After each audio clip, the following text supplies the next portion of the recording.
Rani and I just had a quick chat before we bumped into each other at lunch. And I said to her, what a nice combination. Somebody who has got all of those qualifications and has learned all of those things, and somebody who doesn't have any of those. But it doesn't matter, because there's something around the principles that allows us to share. And we share from our heart, and we share from what we know. So I thought it was really nice that we'd been put together. I kind of laughed and said I'm a little bit bored of my story, so I don't want to go into it in too much detail, but for you, those of you who don't know me, I came across the principles with Dr. Roger Mills in London about 12 and a half years ago, and I was someone that didn't think I had mental health. I'd suffered with eating disorders, anxiety, shyness, and just struggled to live in life. And those 3 days that I had in London, it was almost like a 180-degree turn for me. I realised my mental health, and I realised it had never left me. And I wasn't ready then to start sharing with people, but I knew that that's what I wanted to do with my life. I wanted to share what I'd seen with other people. And even sitting here today, like, my heart's still beating, I still feel nervous. It's not that I never feel shy and I don't sometimes feel anxious or insecure, but there's something that I've learned that's helped me go beyond all of that. And I've got to meet incredible people, I've got to travel around the world, and I get to see other people wake up to what's already there. And I still feel like a beginner. And I think sometimes we go around the room and people say, oh, I'm the new person, and you must know so much more. But I've seen again and again and again that in this conversation, it's almost like we're students and teachers at the same time. And we've both said we'd like to allow time for questions or comments or insights from people in this group. And we welcome them. And I think if I was trying to think back to my first change, and I was saying that in the last group, like, it didn't have any words. I didn't know what this was. It didn't have much form around it. I just got touched inside and reorientated my whole life. And I've been forever grateful for that. So there isn't any words that I can say that are going to transform people. But I know that throughout these days, there's something that wakes up within us that's beyond the word, that's already there, that already knows this, that's already alive and well. And the thing that, if I had to look back, the only phrase I remember realising was, I'm not broken and I don't need to be fixed. And I realised everyone else who'd tried to help me in my journey of recovery or getting over things had treated me like I was broken and I needed to find a fix. And I think that was the thing that struck me the most, is Dr. Roger Mills' complete certainty that I was whole. And the rest of the course kind of was just words washing over me, but I suddenly felt whole again. And I just know that that's within everyone. It's not just true for me, it's universal. And the fact that you're all here shows that there's something that's drawn you to this. You've heard something. So I'm really grateful to be part of the conference and to listen to people. I've loved being in the breakouts that I've already been in. And I've run out of things to say, so I'll pass over. Thank you, Jenny. Sue, thank you for the lovely introduction. I used to be proud of myself that I was into personal development, and I was always looking for tools to add to my toolbox. And without me even voicing it that way, a part of me felt incomplete. A part of me didn't feel whole. And so, in a way, I was trying to fix something in me. And so this is why, parallel to my psychiatric training, I also went into the field of personal development. And I did all sorts of things. I did firewalks with Anthony Robbins, and then I did lots of courses, and I trained, and then I decided, hey, let me train to be a life coach. And this is where I drew all those qualifications from, as well as getting the qualification from the Royal College of Psychiatry. And for me, I wanted to check things out. And how I used to say it is, if something works for me, then I'm going to share it with my patients. If something doesn't work with me, then no point taking it to my patients, right? So, and I was always seeking, because I thought of myself as a really good psychiatrist. I really believed in my heart that I wanted to do good. But unknown to me, at some level, I was trying to fix people. I didn't know that, I didn't use the language, and I really came from a very good place. I genuinely wanted to connect to people, do the best I could, and I thought I was doing it. I really thought I was doing it. And so when I came across the principles, I've shared this story several times, I think it's still very important. I want to share how I reached the point there's no return. Because it was not like me thinking, oh great, this is another tool to add to my toolbox. Well, I thought it would be great to add this to my toolbox. This is how I got into it.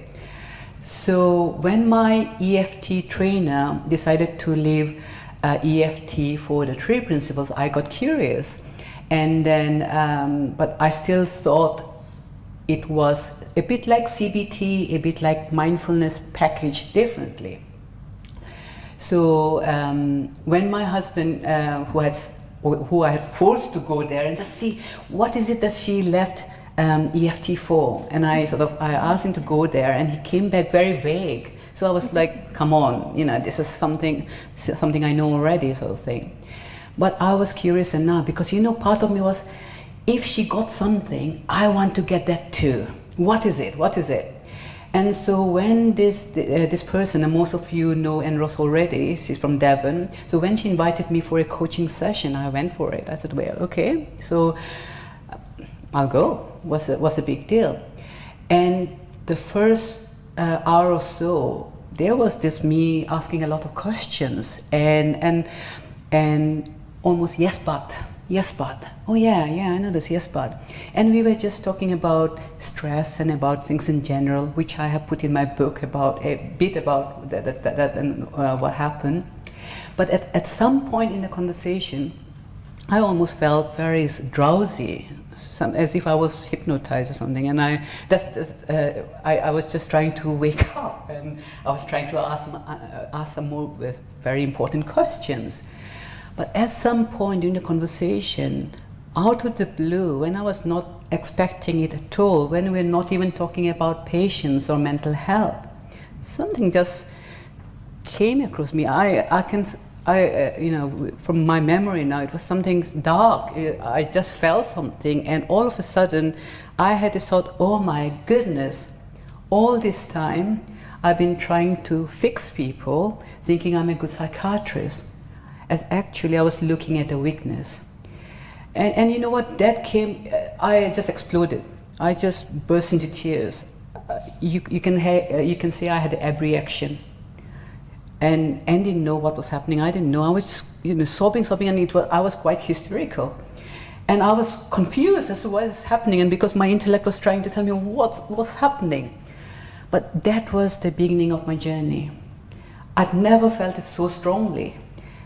And I knew there was something there. And very gradually, when my practice changed, it didn't change overnight. But it was interesting when I was working in the NHS as a rehabilitation consultant then. And when I went back and the same people were there and they were sitting in front of me, I just felt a different level of connection.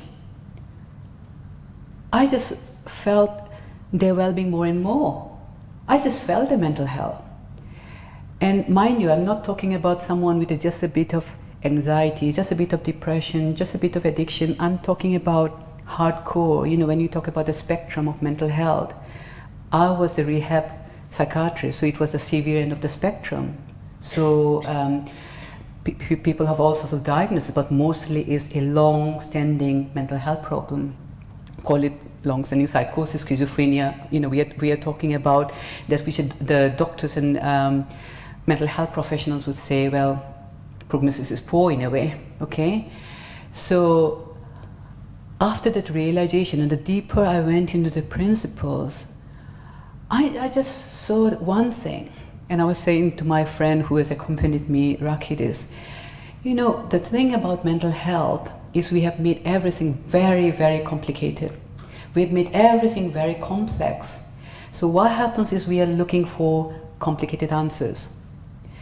And I still remember in most of the team meetings I used to go to, one person after another, the psychologists and the team members would say, oh, this person is very complex. And you talk about the next person and they'll say, oh, this person is very complex. And it dawned on me that the more you focus on the form, on the timeline, on the stories, yes, no wonder everything looks very complicated. And I've told people this as well. If you look at Rani Bora's timeline, if you look at my history, I too will come across as a very complicated person, very complex person. The difference is that no one has ever labeled me as having mental illness. And I had my ups and downs, big time. Nothing major, and I'm not saying this to compare notes, and I never say this to put down any suffering that people might experience, but I'll say this, that at one point I really felt I was not good enough. And I really believed it. And then, so when people come to me and I say, but I have this mental illness, or I know someone with severe mental illness, I know that we are looking the wrong direction. We can look at all the symptoms and then say, yes, this fits this diagnosis, and yes, this is in the ICD-10 and DSM-5, and then we can look at interventions. And all of it, not because people are genuinely wanting to do harm to people or belittle them or cause them any harm or say, you're no one, but it's genuinely because we didn't know. I didn't know. So when my colleagues don't know, I really feel for them now, because all these years that I had been practicing psychiatry, I really thought I was doing the best. So that's something about mental health, and I know I'm taking a long time, Jenny, but there's something else. You will hear people talk a lot about mental health. We talk about mental health service, but actually, if you look at it, we are focusing on mental illness, and we are mental illness service. So we discharge people when people seem to recover. So when people have mental health, in our terms, we seem to discharge them back to the GP, and when people are ill, we seem to take people on so it's mental illness service. And Bill Pettit has mentored me when I first came across the principles, and he says this, and I absolutely agree with him. He says something in the lines of, all these years as a mental health professional, as a psychiatrist, he has had several lectures in mental illness, and not one lecture in mental health. And me too. And all the other psychiatrists too. But what's hopeful is that people are waking up. Even psychiatrists are waking up. And as Sue had already given you a hint, the latest is that a group of psychiatrists, we meet online monthly. Bill Pettit had this idea. I said, fantastic, let's do it. So every second Monday of the month, so far we had like 8 to 9 participants, all psychiatrists. We come together, we have a Zoom meeting for 75 minutes, and we are sharing the principles, we're learning from one another. So this is great news. And surely this is hopeful, right? For Sue to say she only heard Bill Pettit and someone mentioned my name, and we know about Bob Solomon and Will Hughes, and there are more coming. In fact, Frederick is here, so he's one of the psychiatrists who is in our peer group. So very, very helpful. It's one of the things that occurred to me when you were speaking is we talk about that spectrum and that you mentioned, and that at different points we can all feel like we're not like everyone else, or there's something wrong with us. And I know that just recently when we came to see you, and you were saying how your dad had noticed how much better you were doing. And one of the things that I think it was Dave that said to you is, you're one of the most loving, kind, generous people that he's met. And the world needs more people like that. And I love that you're realising that you're not those labels and that you're actually all right and that you're not different from everyone else. And I know that we can all feel different and we can all feel caught up, but we are all the same. And I love that you're here and getting interested, and I learned so much from you. And I think I'm glad that you brought that up, because we can feel so different and we can feel so broken, but there's something that's the same within all of us. The other thing that points to is how resilient we are. We can have moments where we feel insane or we feel out of it, but then she can now laugh at that, and how learning and this spirit within us is inbuilt for us to bounce back. And I think we can get so weighed down and bogged down with what other people have told us is possible for us. But it's almost like I felt so grateful to go around the world and film people who have been written off, see their own health and recover and live beautiful lives. And we can forget, or it can seem like I've been ill for this long so I could never see it, but the potential is within everyone to see this, because it's who we are. And I'm thank you for sharing, because I think it does speak to what we're talking about today. Thank you, Heidi. So I want to share a very quick story about a psychiatrist who was my mentor, who had no understanding about the three principles at all. However, he had this amazing connection with his patients. And he used to say, whenever someone came to him and say, I'm schizophrenic, he used to say, I've never met a schizophrenic ever in my life. And people would get confused. What do you mean? What do you mean? You're a psychiatrist. Surely you have met a lot of schizophrenics. He said, no, I have met a lot of people with a diagnosis of schizophrenia. I've yet to meet a schizophrenic. And I learned from this great man. And that this is nothing to, he knew nothing about the principles, but this person clearly made a distinction between a label and who a person truly is. So he was you meet people in your life who have an impact on you and your training. This person was one of those. And Bill Pettit, who most of you already know, has a quote I just love, and he says something about diagnosis. He says something in the lines of, a diagnosis is not about who a person is, but where a person is. So going back to your example of how a person can look back and think this is hilarious, and at some moment they might be labeled insane or very, very acutely unwell or psychotic. See, diagnosis is quite fluid. I mean, I have seen a lot of people who come to my unit who I assess after 20 years or 30 years with the mental health services, and you might be surprised how many diagnoses they might have collected over the years. They might have started with separation anxiety as a child, and later on they might have a moderate depressive disorder. Later on they might have PTSD, then schizoaffective, then schizophrenia. So if that label was who that person truly was, surely that should not have changed at all. So if you reflect on what Bill has to say about a diagnosis, has nothing to do with who you are, but where you are, that itself can give person hope. But the thing is that if you as a helper, or if you don't know about your own wholeness, your own, and if you think you are in some way not right, it's very difficult to then share that hope, that thing with the person sitting in front of you.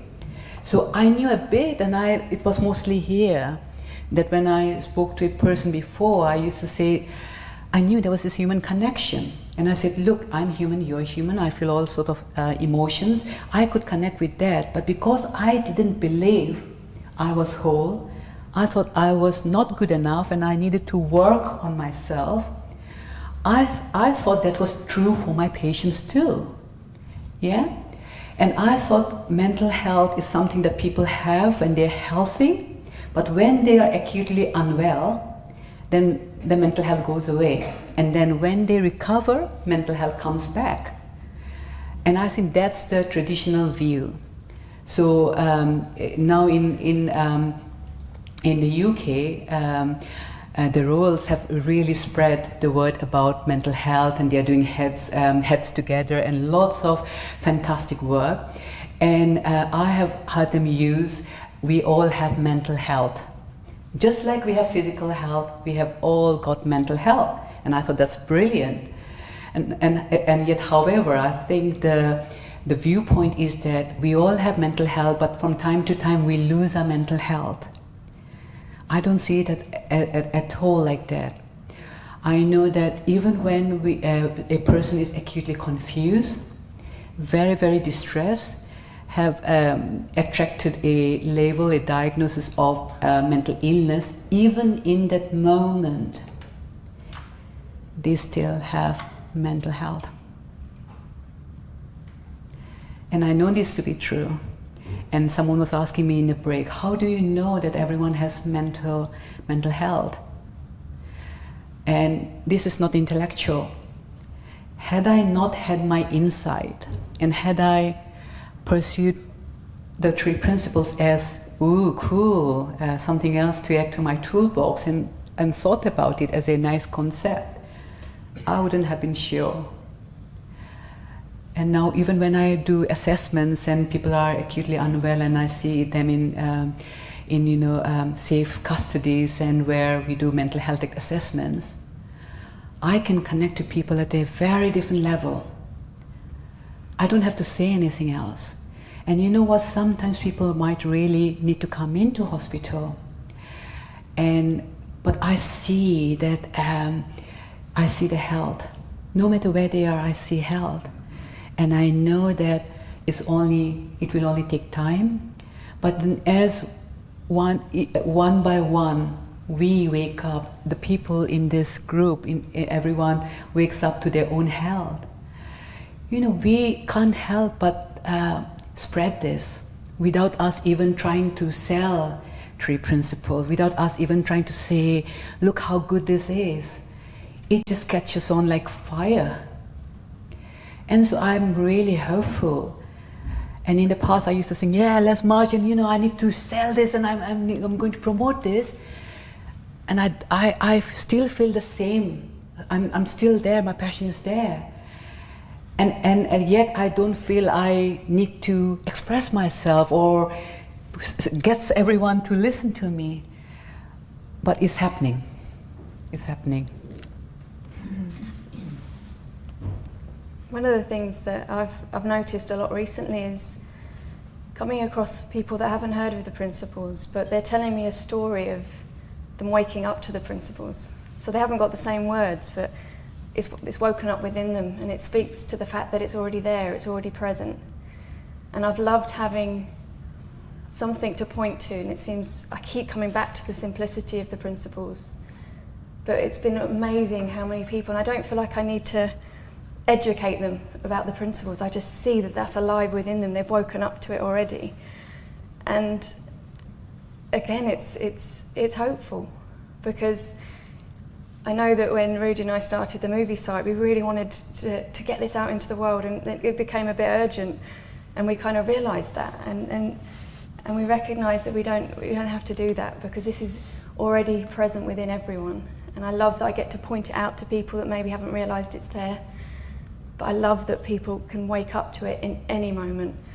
And it isn't in the words. It isn't in me needing to force it on people. It's already there. It's who we are. And I've had so many wonderful... I love the little exercise we did when we went around the room, because I wouldn't necessarily be someone who walked up to a stranger and just started a conversation. And it kind of put me in the situation that's what we were doing. So I joined in, and quickly it was just, you're just a friend I haven't met yet. And it was so nice because we can't stop learning and seeing this. And it's already there. It's already present. It's never gone away.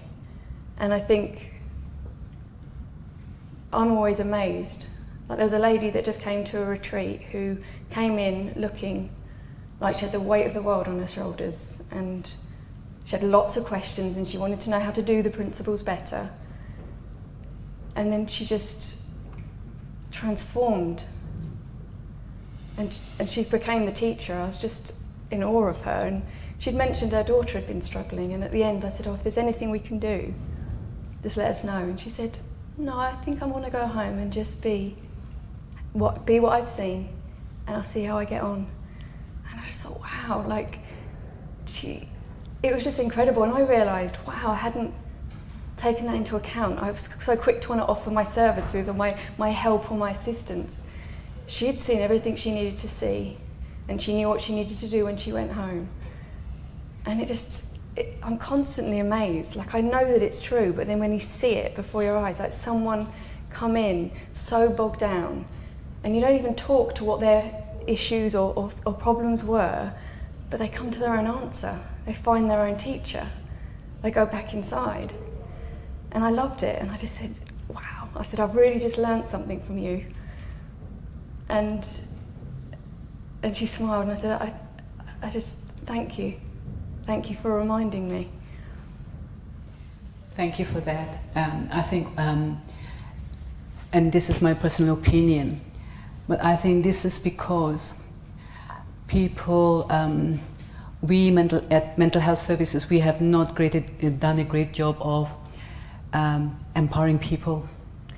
In a way, innocently, we have made people dependent on services.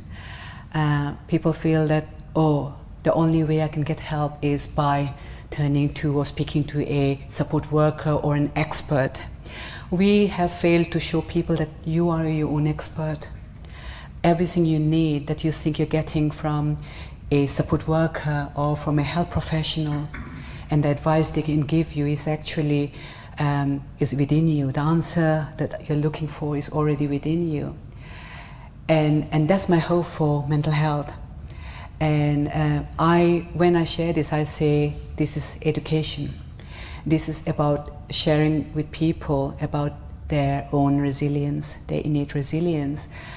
And what the other thing is that you are right. We all like connection. We all love connection. This is why coming to Viva and feeling part of the family feels like, okay, great, let's do it. And there's nothing wrong with that. And although we know where our feelings come from, right? But it doesn't mean that we don't, we are social beings. Same with people, even labeled with mental illness. They too are just like you and me. I think it's perfectly normal to think, I want friend, I want connection. And sometimes people are so lonely that they think the only friend actually sometimes is just a support worker. And the more people understand that they can be their own company. Yes, they can go to a support worker, they can have a conversation, they can have a cup of tea, and then even when they come back and they think they're alone, they're never alone. And the more and more people wake up like you, Heidi, you'll see that we form our own communities. We'll feel the less need to go back to someone we think is an expert, because you know what? They too are human beings. They're doing the best they can, given their awareness, given their understanding of where the experiences are coming from, and they are in a different paradigm. But rather than thinking, we know more than you, we know that we are all, we're all the same. We all get caught up. And I have seen, even in the book I've written about stress at the workplace, I have received feedback from health professionals that they found it very interesting and they found it very encouraging. Now this is hurtful, isn't it? Because this are feedback from healthcare professionals working in the NHS. So if they are finding my message hurtful, they are going to look at the countless books and resources in the Three Principles community, and there will be a shift. There's already a shift, and I know this is only a matter of time. One of the things that really struck me we're working with the charity that works with townships in South Africa, and on the first day, no one really spoke much. There was just one lady, and at the end she said, "Do you know why they're not talking to you?" And we're like, "No." She said, "They're black, you're white." We're like, "Okay, but you're talking to us." She didn't know I'm coloured. We had a different relationship with the whites, and we were like, "Cool." So the next day we went in, and Dave said, "Right, there's a big white elephant in this room, and it's us. What do you see?" So they threw all this stuff at us. You're rich, you have an easy life, you don't do drugs, you don't go to prison, all of this stuff, all these ideas about white people. And then you kind of laughed and said, "Well, I've done all of those except from being rich." and suddenly it opened up a communication, and some of their stories of their lives were shocking, of children in prostitution, children going to jail, and children being shot, harbouring their nephew who was hiding from the police and had drug people after him. But she just sat there in this, just laughing in her mental health. And then at the same trip we got to work with another group of people from quite a wealthy community, and they were talking about being on antidepressants and anti-anxiety medications and feeling left out from the parents at the school gate. And I noticed my judgment came up. Why are you suffering? Like, we've just worked with these people that've got all this stuff. And I realised I had a judgment about what was worthy of suffering. And I saw people are suffering here. Like, they weren't different. It didn't mean that something happening outside meant that you should suffer. And I realised I was in the misunderstanding in that moment. And I think working with them has shown me how close to the surface this really is, and how they got to speak at the conference in South Africa. And I only told them 15 minutes before that they were going to come on stage with me. So I kind of got my bit out as quickly as possible because I wanted them to speak. And these two women just sat there and shared from their heart what they'd seen, what they'd woken up to, how it had changed their families. One of them had said how after the course she just stopped hitting her children. And she didn't sound like me, and she didn't sound like Dave, and she didn't have Three Principles language, but she'd woken up to something within herself. And she was then sharing that with her communities. A lot of the people we were working with are social workers, and they're just changing their own community. And I realised again, like, my limitation of when I think people are going to be mentally healthy. Like, in that situation, how are you so buoyant? How are you so resilient? And they've just absolutely blown me away. And you get to sit there and realise we're all learning from each other because of some of the things that come out of their mouths. You just think, wow, I hadn't seen that. So and I'm assuming it's for all of us, there are times everything seems very clear, and we can express it in words, and we do the best we can in that moment by expressing in words about what our experience has been. And then when we look back in like a month later, 6 months later, and think, oh, that was this, and now this makes sense to me. And so we are all trying to make sense of our experiences the best way we can.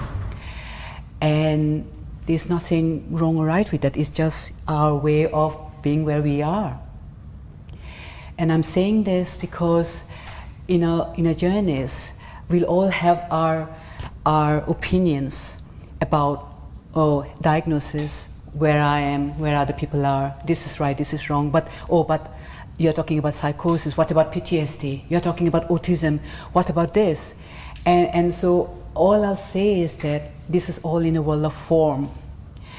We are trying to make sense of human experiences using words, using labels that make sense to groups of people, and then we are using this for communication. But the answer isn't in the form. We can keep looking, and sometimes it will seem like, oh, we have found the answer at last. But when we go beyond words, when we go beyond form, something else happens. A shift happens, and it's very hard to predict when that's going to happen. But the more we know that it's not about finding perfect mental health, it's not about dropping the label and dropping all the medications and suddenly, feeling healthy. It just happens because we are sitting in perfect mental health right now. And even people in my unit who have all sorts of diagnoses, even if they don't know it, even if they don't feel it, they still were and they still are in perfect mental health. And there's something very hopeful. There's something that's beyond words. This is not something that we can think in the intellect, but we can experience it. And when we see it for ourselves, there's no selling. We don't have to buy into someone else's story, or we don't have to sell anyone. It's so simple. So the answer to anything, and even to what Heidi you were saying, is beyond all the stories we say about who we think we are or what happened or our stories and other people's stories, there is something simple yet profound. There is something that we can't describe with words. And we can go on and on and on and on about what it means and what the three principles mean to me, to Jenny, to everyone else, and then we get quiet. We don't have any language. And then in the stillness, suddenly something arises for us. And we know that it's okay, we don't need to say anything, and we get it. In mental health assessments, we use something called insight. When I was learning, and I think Frederick might be learning the same, when we do a mental state examination, we have a checklist. We say appearance and behavior, we say mood, we say how the person is presenting, and whether the mood is labile, whether it's congruent, whether it's subjectively euthymic or manic or depressive, and we have all this checklist. And at the end of the mental state examination, we have got a word called insight. So that definition of insight is whether the person believes they have got a mental illness and whether they believe they need treatment or not. And so that was my definition of insight when I came across the principles. And people started using insight. And I said, what does insight mean? I got very confused. Because to me as a psychiatrist, I thought people had insight if they agreed. And when I said, I'm a psychiatrist and I think you have got schizophrenia, if they agree with me, they have got insight. If they agree they need medication, they have even better insight. And can you see how this works? And now I know that I, as a psychiatrist, was assessing the people as lacking insight. Actually, I was the one lacking insight into their health. I'll say no more. Thank you.